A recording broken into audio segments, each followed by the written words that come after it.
Wouldn't it be nice to have several thought leaders in your industry know and love your brand? Start a podcast. Invite your industry's thought leaders to be guests on your show and start reaping the benefits of having a network full of industry influencers. Learn more at sweetfishmedia.com.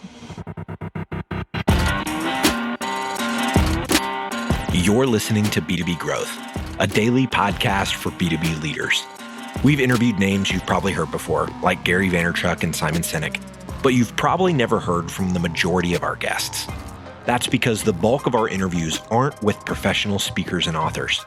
Most of our guests are in the trenches leading sales and marketing teams. They're implementing strategy. They're experimenting with tactics. They're building the fastest growing B2B companies in the world. My name is James Carberry. I'm the founder of Sweetfish Media, a podcast agency for B2B brands, and I'm also one of the co-hosts of this show. When we're not interviewing sales and marketing leaders, you'll hear stories from behind the scenes of our own business. We'll share the ups and downs of our journey as we attempt to take over the world. Just kidding. Well, maybe. Let's get into the show.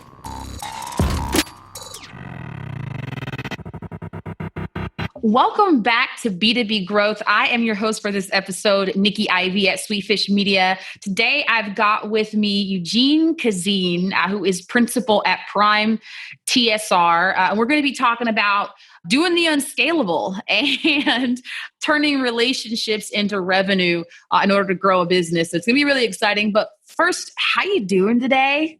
I'm doing well. Thanks, Nikki, for inviting me here. I'm so glad to hear it. Before we jump into a lot of the really interesting stuff that you and I talked offline about, nerding out about in terms of scaling businesses, take just a couple minutes and give us a little bit of background on yourself and what you and the folks at Prime TSR have been up to these days. Yeah, so Prime TSR, my partner Josh and I had started it back in 2013, and we actually spun out from Accenture. We both worked with them. Running a number of teams over there. And when we spun it out, we were the firefighters, the clients that hired us, they were looking for firefighters to go into burning house and save it. And over time, things had evolved. We were, our clients, our reputation has traveled, which I think this will lead us nicely to a conversation that we're about to have about relationship-based sales. But as our reputations have evolved, the clients started reaching out to us to talk about fire prevention in a technology space. And as things kept evolving and evolving further, we are at our current stage where we call ourselves a digital transformation consultancy. TSR actually stands for Talent Solution Results. And we are a firm that designs and builds digital technology solutions for healthcare and insurance companies. And really the key to those solutions, going back to our firefighting roots or building systems that don't go on fire, is stability, scalability, and making software that works really, really well in situations where it really matters. Yeah. And so you're doing the business of making things stable and scalable, but your approach to the sales process for you guys is what you term unscalable by a lot of definitions. And so there's this idea of volume-based touches in order to, with an eye toward acquisition. And what you guys have done, it sounds like, have sort of flipped that paradigm and taken a more relationship-based approach. Talk a little bit about that. Yeah, and it's not to say that we haven't tried the model of trying to kind of spray the world with our message and sending out thousands of messages to different to generate leads. But we found that in our consulting space, where we don't have a well-defined product, we are selling a service. It's tough. It's tough to communicate what it is that we are selling. It requires more than just a 3-line email or a phone call. It needs to be, we need to have a conversation with a client, with that lead. And when we started analyzing our successes from the past, it all came back to having meaningful relationships with people. And that aspect of meaningful relationship evolved into, how do we cultivate that? What do we do? And, at the end, it comes down to, this concept that I'm really obsessed about, likability, right? These clients, they're not just clients, they need to be essentially your friends. You need to build that. You need to have the level of trust with them before you even discuss the contract, before you discuss the work that you can do for them. And I think that's part of the direction that a lot of on a larger scale that B2B sales is trying to go. And there is still this old guard where if you talk about being your customer's friend, there's a lot of folks that just doesn't make sense with. They don't find that effective. But you're, particularly in your hiring process, right? You're kind of trying to screen those folks out. You talked about sort of the emphasis on personal brand for the individuals that come on for your team, in addition to just the overall brand for Prime TSR. Talk a little bit about what that hiring process is like when you're out looking for people who are going to be on board with your relationship-based mission. Yeah, so we're looking for a few things, right? There is obviously the technical expertise, because one of the concepts, right? We are a boutique consultancy, and we decided early on that we are not going to be that commodity, inexpensive service provider. We are on the opposite scale end of that. We are super experienced, highly skilled, high value services, and we charge a premium for it. And so that requirement there is that anybody that we hire has at least 10 years of experience, has some industry experience as well as consulting experience. And so that's just kind of the entry level type of stuff. Mm-hmm. But then comes the soft skills. And the two things that I'm always looking for is one, emotional intelligence, right? This ability to recognize, to be empathetic, to understand the situation the client is in, understand that, being able to communicate and display that, yeah, we have this client's back no matter what, and we're going to make them successful. So that's one. And the other is, there was a book by Robert Sutton a few years ago, must be 10 years by now, the no asshole rule. And I don't know if I'm allowed to say it here, but I am a huge believer in this. And so internally, we can't have those people, right? Because I believe this, you can be the most successful in terms of the technical abilities, and you can have the emotional intelligence, but you also cannot be a jerk, because this is toxic and it's going to cause problems on the team, and it will also cause projects to fail for us. And so we screen out for this stuff. It's story time, and this growth story is about search engine marketing. Okay, so the story revolves around eSub, a project management SaaS company specifically for subcontractors. Even though eSub had incredible customer retention, they struggled with growth. Being a niche service, they discovered that there was little demand expressed for their solutions within search engines. To take on this challenge, eSub hired Directive Consulting, the B2B search marketing agency. After refining targeting, pre-qualifying clicks within ad copy, and developing custom landing pages, Directive was able to increase eSub's marketing qualified leads by 71%, while decreasing their cost per lead by 65%. I have a hunch that Directive can get these kind of results for you too. So head over to directiveconsulting.com and request a totally free custom proposal. That's directiveconsulting.com. All right, let's get back to this interview.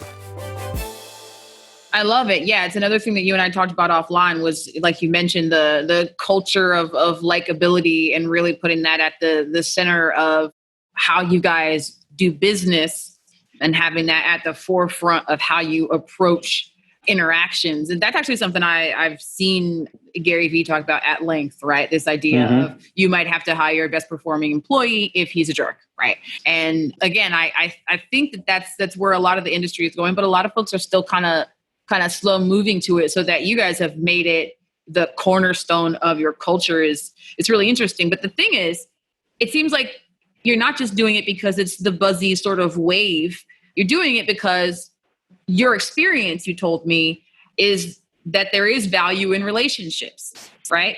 Through the way you guys started this business and through your network of advisors and the advising work that you do. Talk a little bit about those relationships, how they inform the things you guys are doing successfully there and the way you do business.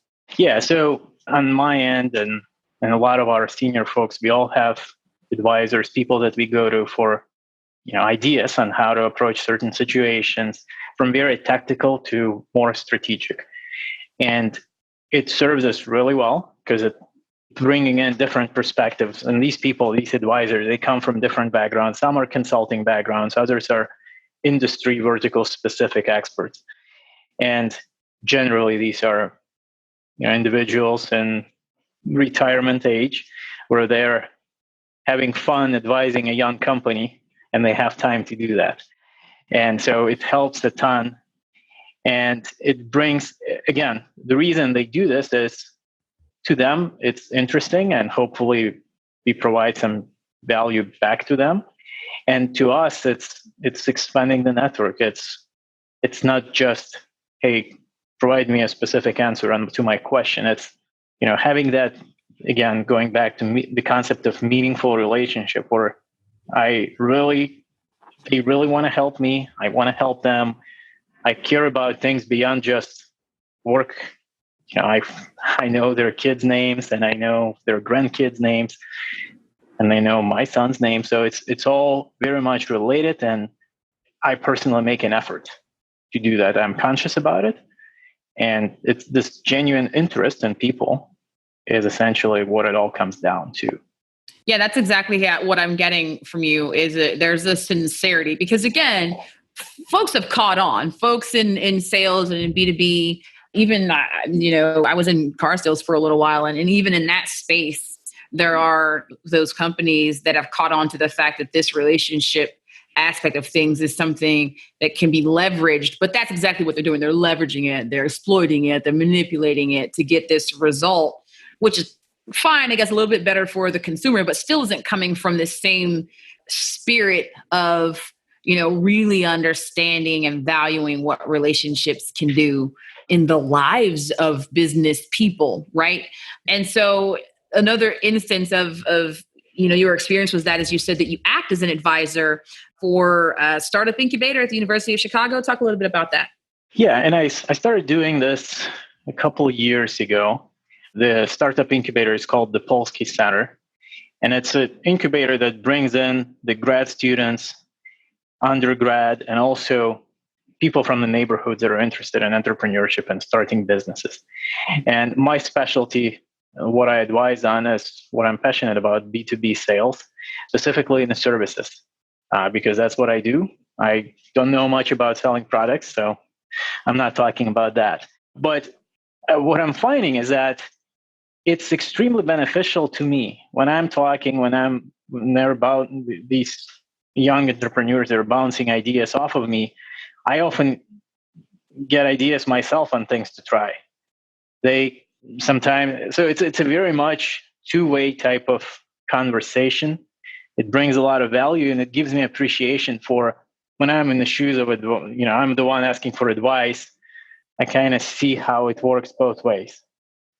And I find it extremely beneficial. It also helps me kind of reflect when I'm talking to these individuals, how, I'm reflecting on my own experiences, how I had done things, what I would have done different.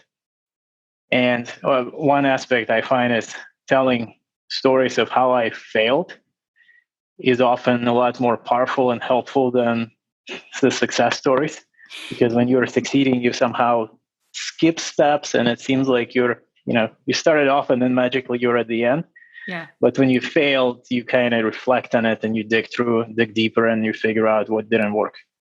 And so I make sure I share that with these guys that are just super talented and trying hard to make it.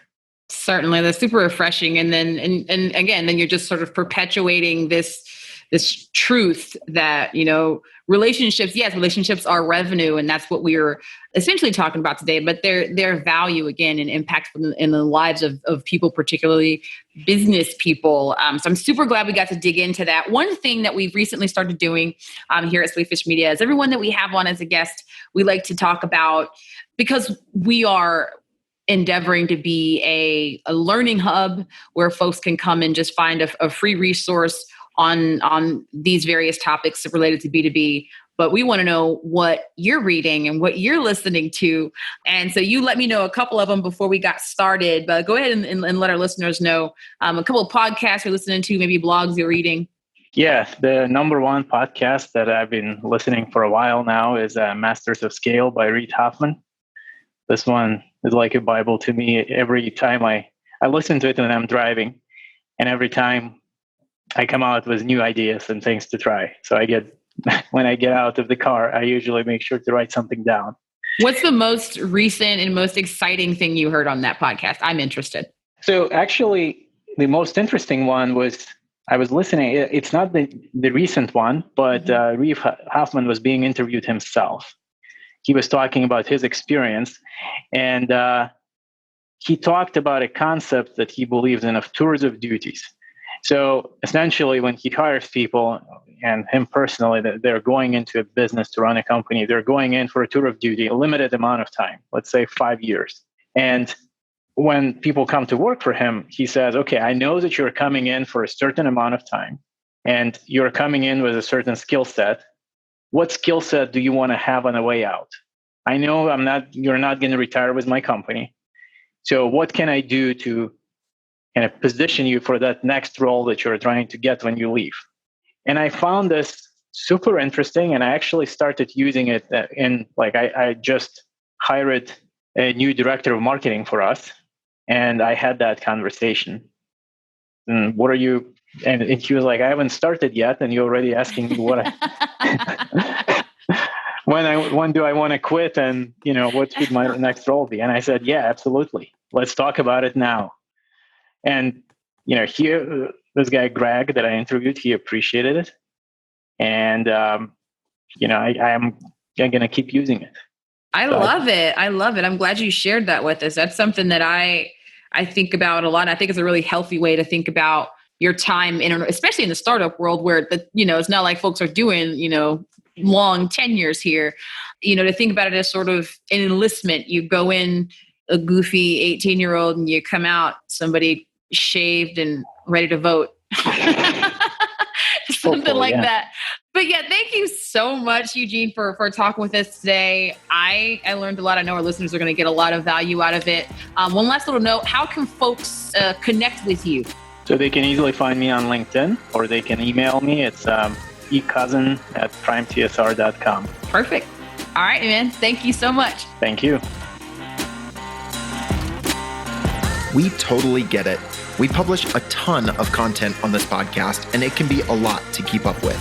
That's why we've started the B2B Growth Big Three, a no-fluff email that boils down our 3 biggest takeaways from an entire week of episodes. Sign up today at sweetfishmedia.com/big3. That's sweetfishmedia.com/big3.